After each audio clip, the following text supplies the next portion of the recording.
پاکستان اور انڈیا کی جو ریسنٹ وار ہے وہ ایک دفعہ پھر انٹرنیشنل میڈیا میں لائم لائٹ میں آ گئی۔ ہوا یوں ہے کہ امریکہ میں ایک کمیشن ہے جس نے کانگریس کو ایک رپورٹ سبمٹ کی ہے۔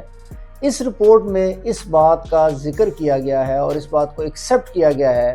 کہ ریسنٹ جو پاکستان اور انڈیا کی وار ہوئی تھی اس میں پاکستان نے انڈیا کو پریکٹیکلی شکست سے دوچار کر دیا تھا، اور یہی نہیں بلکہ یہ بھی بتایا گیا ہے کہ اس میں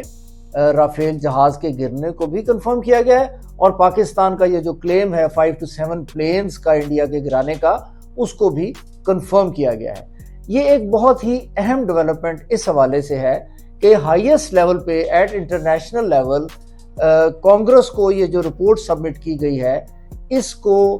ڈینائی کرنا پاسبل نہیں ہے، بیکاز یہ ایک آفیشیل سٹیٹمنٹ ہے، ایک آفیشیل رپورٹ ہے جو امریکن گورنمنٹ نے